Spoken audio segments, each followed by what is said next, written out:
കേട്ടുവോ പൂപ്പാലയിൽ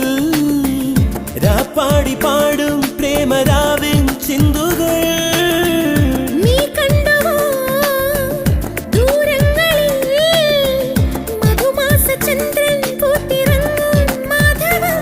അവിടെയോ അരികിൽ ഞാനൊരുക്കിനാ പക്ഷിയാ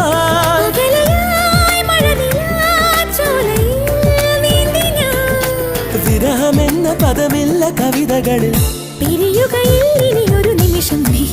സുന്ദരൻ എന്നോമൽ സുന്ദരി